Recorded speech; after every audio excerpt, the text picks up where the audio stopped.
Hi, it's Akemi. This is Akemi Kai Inner Beauty, and I like to talk about law of assumption and inner work. And today I want to talk about why video game analogies work so well for understanding law of assumption and switching your brain over and being able to use it. And for that reason, I think that, today's video game generation is always being slammed for not being able to read books or focus or having ADHD or whatever. But I want to suggest that today's video game generation may be way better at the enlightenment process, and it may be very much easier for them than it was for any of us born back in the 80s and 90s, right? Why? Okay, today let's use video game analogies to understand law of assumption. Okay, Neville Goddard was way ahead of his time, like so many brilliant minds are here. And he really was brilliant. He was people compare his work to Carl Jung. And he basically I think he was born in Barbados. He came to the States, I don't know what age, and then lived in the US, and a lot of his teaching and lectures and all of that all happened in the States. But he was coming out of this old era where everybody was, very Protestant, biblical. And he was a very brilliant mind because he saw the Bible as not a literal text of events that happened and were written down historically, but as what does he call it? Like a psychological drama. It's brilliant. Okay, so he went to theater school, and I also went to theater school. So I find this brilliant because, there are a lot of echoes of this message in our reality coming through different places. Like Shakespeare, for example, used to say, all the world is a stage and we are merely players. I've been studying astrology for the last few years, and I like the work of Jeffrey Wolf Green. He does he did evolutionary astrology.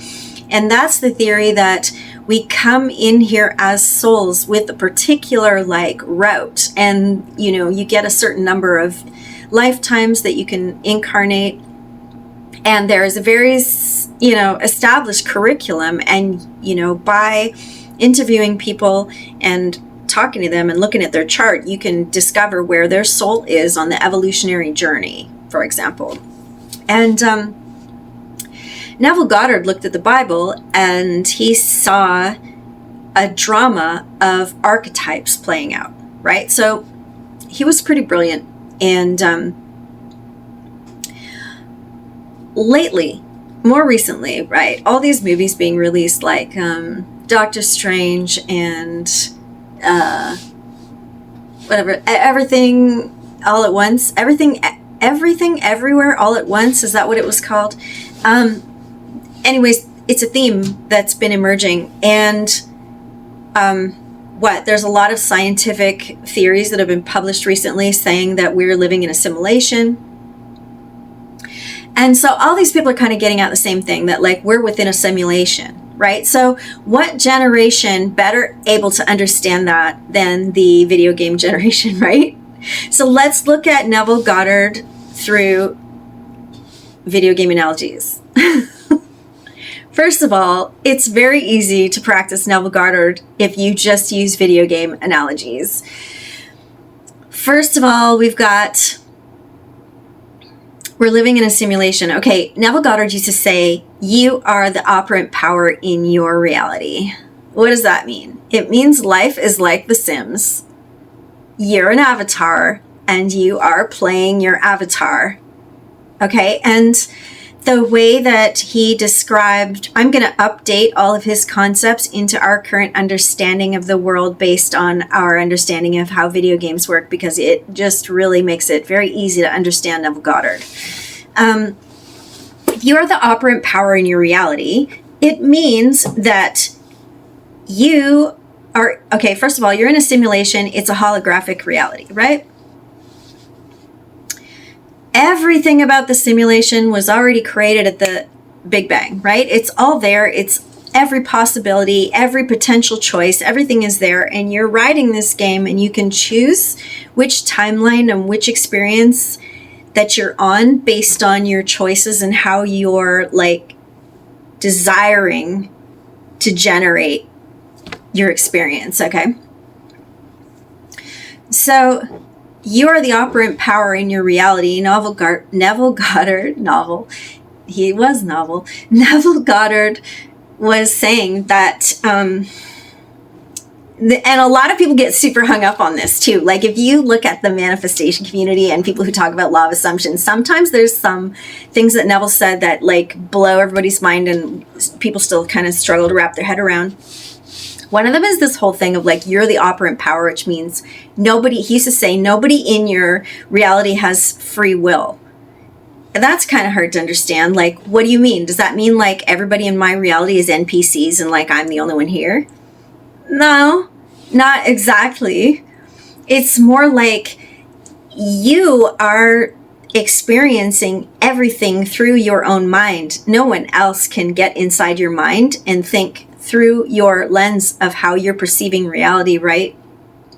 Nobody can have your perspective except you. Everyone has a unique perspective.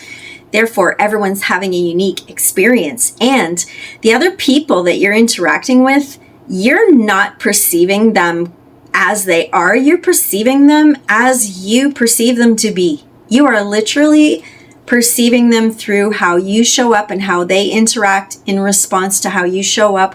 Like, you're not perceiving anybody from the same way that they're experiencing themselves. Like, it's impossible to do that, right? Another like holographic experience where everybody is experiencing reality from their point of view only, and everybody else that is showing up in their reality is just reflecting back to them their thoughts, like what they assume to be true about the world and other people. Okay, so in that way, reality is like playing a video game, right? But the other people aren't NPCs, so you can't go bashing around treating people badly. That's not what it means. Let's throw around some ideas. I like when he talks about timelines, like shifting to a different timeline. Okay, what I like to think about this as like, I'm the player and I'm standing at the threshold, and the thoughts that I choose to think, he calls them assumptions, not thoughts. Okay, your assumptions, because they're deeper than thoughts. Thoughts can be like on the surface, like, I like this, I don't like that. I prefer this, I don't prefer that. You know, they're very surface level thoughts, but assumptions are deeper, right? Those things are coming, they're rooted in the subconscious. So there are things that can be running that you're not consciously aware of, and that's why we have to do inner work sometimes. If we come up against something that is going directly against what we're trying to generate in our reality, we have to do inner work to get at the deeper underlying assumption that's blocking us, right? And shift it. So the assumptions are coming from inside us, that we are generating our reality and our experience of this reality while we're here, right? That means everything, like the law of assumption is basically like what you believe to be true is true for you. Like whatever you're thinking is what is for you from your perspective, from your point of view, right? So I like to think about the timelines as, because a lot of people talk about, I like the timeline work, it's fun. Shifting timelines, shifting to a different timeline, shifting to a higher timeline, living out your highest timeline. You'll hear people talk about that. Revising timelines, like revision, like changing events from the past in order to have a different current experience, things like that, right? So when it comes to that, I like to view myself like a player who's standing, like, in Star Trek where they had the holodeck. Okay, maybe that's dating me back really very old, but that was a great visual where before the holodeck started generating the reality, right? It was just that black room with the grid. So I like to use that imagery. Like I'm a player, I'm standing at the edge, the grid is there, the game hasn't started, and I'm selecting which thoughts I'm going to choose to indulge in order to manifest and generate the reality that I want to experience. I like thinking of it like that. And you can think of timelines like that too, because there could be 5 different options in front of you before the game starts, right? And you're like, if I think this thing, it's going to lead me on that path. If I think this thing, it's going to lead me on that path. And when I say think, I don't just mean think. I mean hold to be true. Whatever you assume when you're manifesting something, right? You're not just thinking it, you're holding it to be true. You're pouring your faith in it. You're investing your emotional content into it. Like, that's what generates reality, not just thinking, right? And that, holding that, and what Neville calls persisting. Persisting is like, your willpower and your guts are involved in persisting. Like, you're not just thinking over and over like a fluffy thought going by. You're like, I'm deciding that I want to experience this. I'm invested in it. I'm persisting in it. When other thoughts come, or when doubts come, or fears come, or other things start popping up that are like going directly against what I'm trying to manifest, like, that's when you persist, which means you double down on what you are holding to be true long enough for it to come into fruition around you, right? It works. Test it out and play with it. It may take you a little while of playing with this before you really accept that it's true that you're generating reality. Like, you might just go back to that's BS and Delulu, and like, people who live like that are Delulu. But if you actually commit to practicing it and testing it out for yourself, you will find that you are able to generate your reality, and you are able to change things without doing it the old way, like building a house with I'm not saying that manifesting like that doesn't work, because it does. And sometimes you need to build a house, When I can't sleep, I like to watch these videos on TikTok of those guys that do like bushcrafting and stuff, which is like very grounding and helps me calm my nervous system and go to sleep, right? They're like going out into the forest and taking a fallen down tree and like making a shelter to sleep.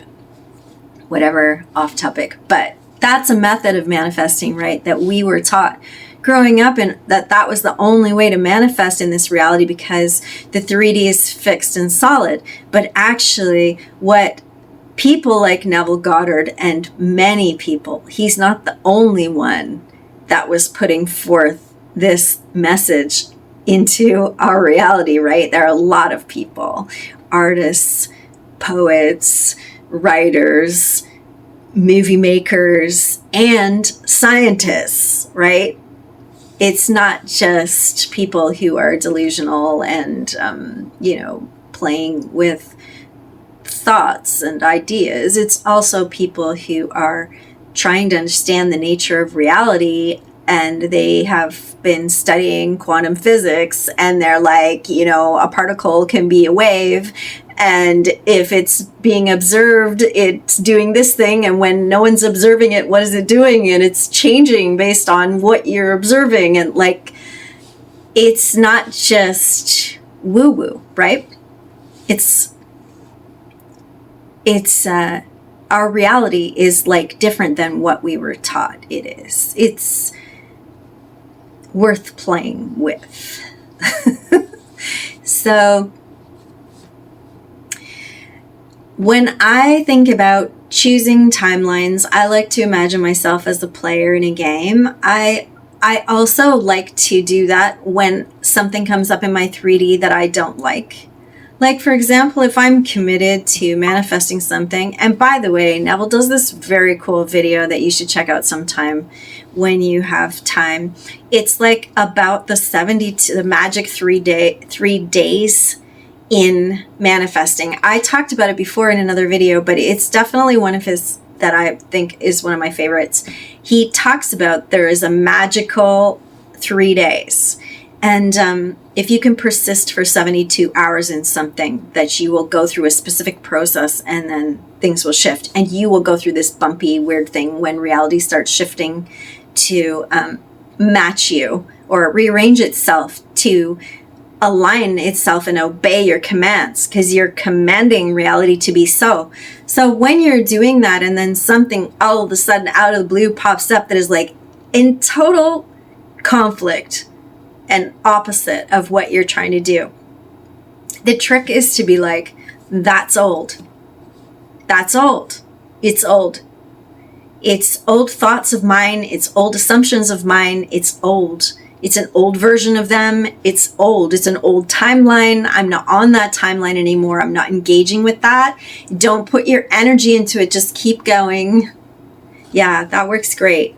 And with people, same thing with people. Sometimes people will think, oh, there's a lot of people that like to try to manifest a relationship or healing a relationship or getting an ex back or something like that, like some kind of repair. And they were in conflict with that person. So they're like, well, that person and I were fighting. And like, I don't want that old version of them showing up and like, we're still fighting or we're blocked on social media or whatever, you know.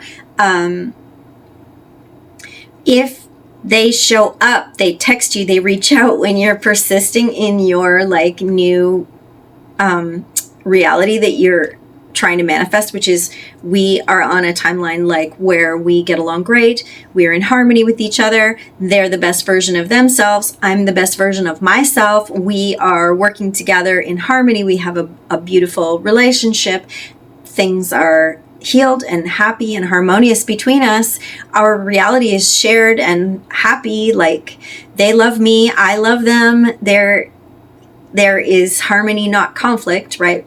And then you get like something that pops up in the 3D that's like old, like a conflict, something very aggressive, who knows, I don't know, something like that, and you're like, oh, you know, then just say to yourself, it's old, it's old, it's an old timeline, it's an old version, it's based on an old story, that's not where I'm going. And imagine yourself, like I'm saying, you're driving this story, you're in a video game that's unfolding according to your choices.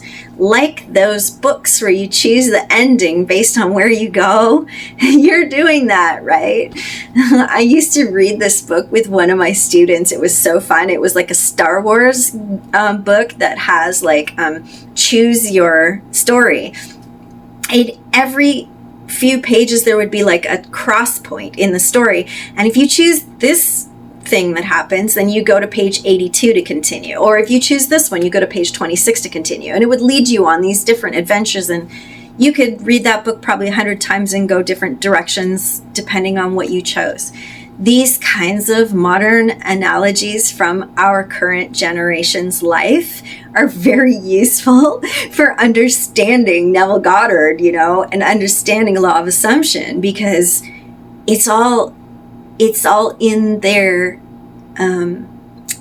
what do you call it? Like their pop culture, right? Like I'm making myself sound so old by talking like that, but I'm a teacher, you know? So I'm around younger generations and I see this stuff and I'm like, that's law of assumption. Like that's so useful for law of assumption. Like it helps me understand how to do it better. Just bop out for a little bit. You know, it makes you realize that things like Buddhism and stuff, oh, we study them. Okay, I became a Buddhist when I was 25 and I'm old now. And I'm 53. I used to see Buddhism as this very like austere practice. And these days I'm like, I don't think any of those people that came here that tried to show us like a higher version of being, I don't think any of them were austere. I really don't. I think that's a human thing we've put over everything that makes it all so serious. And like, it's not that serious. Like when you're playing a video game, if you die, you just start over. Okay, it sucks. You lost your points and whatever resources you accumulated, but you go again, right? You don't go out of existence. And we don't either, you know? And our life choices here can be more lighthearted I have a video, like, you can touch things with a lighter touch here. You can touch your relationships with a lighter touch. You can touch your choices in life with a lighter touch. If you use these tricks, like thinking of it as a video game, to kind of pop yourself out of your very serious, intense moments and be like, it does not need to be that serious, right? I can play it like it's a game. I can enjoy my time here. I can experiment with having things I want. I don't need to burden myself with these really heavy ideas about what I can have, what I can accomplish, what I can't do. You know, these are burdens humanity carries that are keeping us from living happier, more like fun, playful. Like, imagine what this place would be like if people were more playful, more lighthearted, having more fun. Like, we're creating some really heavy, nasty stuff on this planet. Like, we're creating this really intense pollution. We create war, we create famine, we create suffering. Like, that's not necessary. You know, it's not necessary. And I know that may sound really flip, but we have the potential to live life here with a lighter touch.